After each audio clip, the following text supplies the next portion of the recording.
Frugal living is a constant journey. It's a constant chase to stay in that lane of those ideals that helps you to move forward into frugal wealth, which is becoming wealthy through frugal living, being financially independent.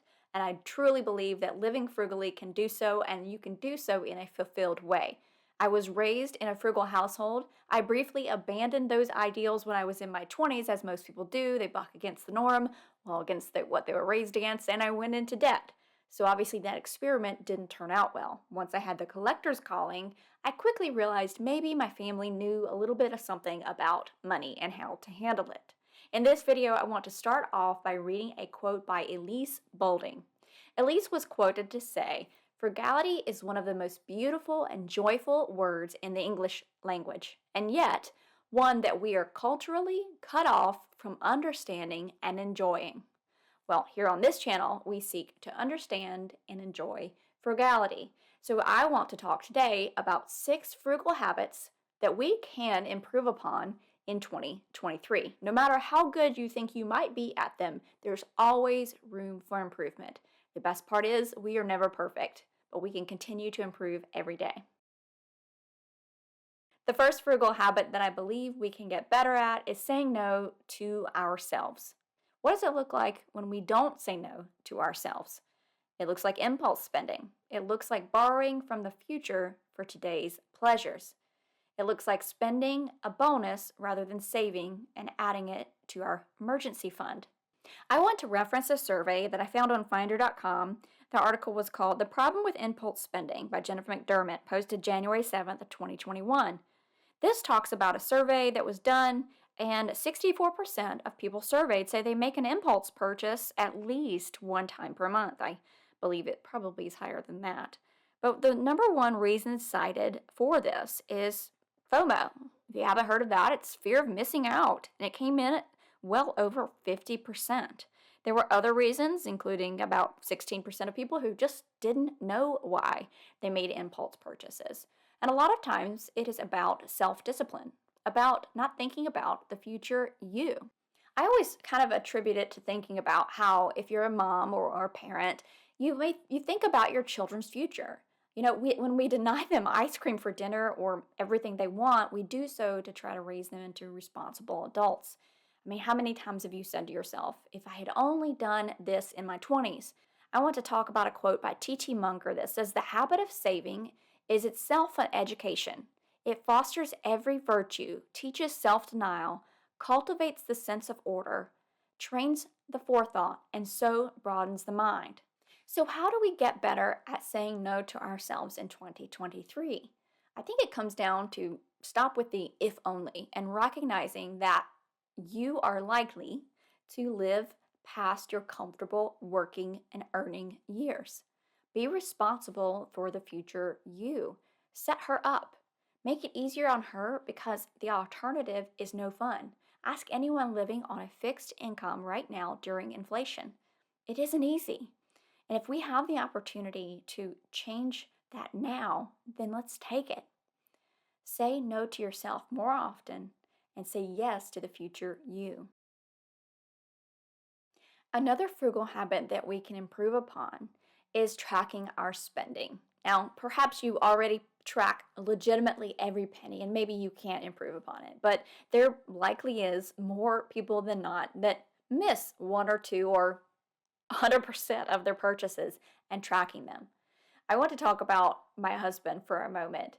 He recently, well, probably last year, had really high blood pressure. Not extremely high, but well over what he needed for his age. And he is so healthy. He works out 6 times a week. He eats really healthy, very low body fat, consumes a lot of water. So likely it could be genetic as well. But I just want to get to the point of he continually had to track what his blood pressure was. We had to buy a blood pressure cuff here, and he tracked it. What's funny is he always rolls his eyes at me because I have extremely low blood pressure. It usually runs around, I think last week when I did it, it was 104 over 66. And if you're not familiar, they say it's the comfortable range to not be above is 120 over 80. My father had low blood pressure. It just is what that is, but he always definitely gives me an eye roll. But my point here is you have to track that to see trends in the numbers. Some nutritionists say track what you eat so you can find out what foods you might be sensitive to. So that means you have to track everything you eat, or perhaps, to lower your sugar or to lower your calorie intake. You need to track these things so you can see patterns. Well, shouldn't the same principle and reasoning be applied to what we're spending? Ben Franklin was quoted to say, "Be aware of little expenses. A small leak will sink a great ship." So, for tracking your expenses, you can use all kinds of things. I use a budget in a planner that I have. Super simple. I have income, expenses, and the plus or minus. But to track those daily expenses, I use an envelope method. Jordan Page from Fun Cheap or Free. Great envelope method. I will link it down below. I have used it and it works out great. Also, pull up your bank account every day or every other day. This is the benefit of technology rather than the past where we had to wait for our bank statement to come in and then sit for hours to figure out what penny we were off from our check balance registry versus the actual things that cleared. I remember my mom spending hours doing this. I also like to do this because my debit card information has been stolen in the past, and if I can check it and see that those aren't my charges, the quicker I find it, the better. So I always monitor it. This just helps you face reality. It helps you see certain trends, certain things that you're overspending on, things that you might want to get better at. How do we get better at tracking our spending in 2023? Okay. Keep track of all your receipts. Keep a small notepad or use an envelope like I do, or you can use one of many apps that either connect to your account, or if you're not comfortable with that, you just use your phone and enter the charge into the app and it organizes it for you. There are many that do that. This is mainly for those expenses, though, that are not bills or reoccurring expenses. Of course, you want to track those too, but it's like that Ben Franklin quote, those little charges that add up that can change month to month that really can start affecting your budget. So just start tracking your expenses better. With intentional shopping, when buying anything, it would be doing the following: determining if this is a good cost per use. How many ways can I use this item? Is this a planned purchase? Was it within budget? Having a list of things you need and want so when you are out at a store or by a store, you can stop in and know exactly where you need to go in that store rather than just browsing around and forgetting what you actually needed, resulting in another trip back out to get that thing. Make this a habit you also use at the grocery store. This is when you're taking your shopping list and you stick to it. It's intentionality. You set an intent with your meal plan. You intentionally listed out exactly what you needed for those meals. You intentionally checked your pantry for any of those items to avoid duplicates, and then you intentionally, how many times can I say intentionally? You intentionally only buy what is on that list. You also go to the store and pay attention and have an intention to search for the best price per unit among the brand choices the store shelf has so that you get the best deal. So, to get better at intentional shopping in 2023, put in place lists. These are my favorite because you're writing it down, you're getting it out of your head, and it helps reduce mistakes or those impulse buys or forgetting something. This is the best way to start setting your intentions, whether it's meal planning, the grocery list, consumables you want to stock up on, items you want to fill into your wardrobe, or anything that comes to mind. When you are clear headed, write it down. This is the first step to becoming more intentional with your shopping. Another frugal habit I think we can all improve upon is maintaining our things. I mean, this looks like flipping and rotating your mattress, wearing an apron while cooking so you don't get the oil stains on your good shirt, changing your oil, rotating your tires. This includes yourself as well, going to the dentist, trying to stay healthy. I was recently told I had 2 kidney stones. I won't go into the symptoms, TMI.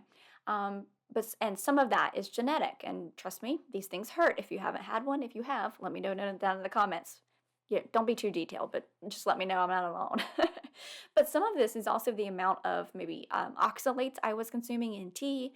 There are many things that could have been diet failures on my part that I didn't do the best I could that helped lead to these kidney stones. We have an HSA, which is a health savings plan, and a high deductible. And we do that because we're fairly healthy and we can save monthly on the fee. Well, I had to have a CT scan, and the patient responsibility came back that I owed well over $2,000 for it. It was a good thing we had saved money in that HSA, plan for future expenses, talk about that soon. But perhaps, we will never know, if I had taken better care of myself, it wouldn't have happened. Maintaining myself. There's also something called planned obsolescence, so you can think about that, meaning where things are meant to break down so that you have to go out and buy a duplicate or a new thing more often. They say this, they don't make things like washing machines or even cell phones or even stoves or the like the same as they used to for that reason. So how do we get better at maintaining our things? I think it's super simple to just start out by making a list of the things that you know you have been putting off the maintenance on. So if it's something like changing your oil, go ahead and call and schedule that to be done. Perhaps you are able to change your oil your own. That's fine. Go out and buy the oil and the things you need to do so. And maybe it is flipping that mattress. Well, go ahead and go onto your Google Calendar and put in a reminder for Saturday morning to flip that mattress. After you do that, set up a reoccurring reminder every 6 months to flip and rotate your mattress, and so on. That's how you start maintaining your things better. Another frugal habit that we can improve upon is planning for future expenses. If you fail to plan, you plan to fail. Some people also refer to savings for the future as a method of sinking funds. I prefer reserve fund because I think you're setting reserves aside for another time and place. But this cannot be anything from small expenses like new eyeglasses or birthday presents to large expenses like roof replacements or a kitchen remodel. Without this, you are left either dipping into an emergency fund or savings account that might have been intended for something else, or putting the expense on a credit card knowing you will end up paying more in the long run due to interest. So to get better at planning for the future, start looking into sinking fund categories. Just get an idea of what others do. You can go on Pinterest and see lists and lists of categories of saving items. This will give you a starting point. For example, Christmas, same time every year, yet people don't remember it comes around and end up buying everything last minute, putting it on a credit card, and paying it off in January or February. If you budget, let's say to spend, give you an example, $500 on gifts, and you want to pay that in November because you want to do it ahead of the rush. If you start in March through November, then you would have to have 8 months to save. If you saved $62.50 every month, then you would reach the goal of $500 and not be stressed out. I think not only is this a frugal habit, but just a good habit for anyone. And we can all get better at learning. It's one thing that I really didn't get fully into until my mid 30s.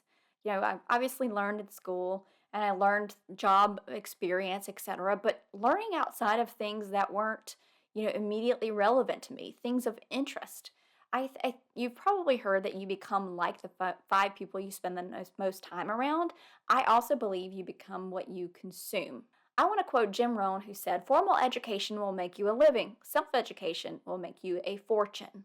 What can you do here? You can find podcasts, best book list, any type of educational content related to your interest. Any interest that will help you move forward in life, something that will add to your health, wealth, and overall happiness.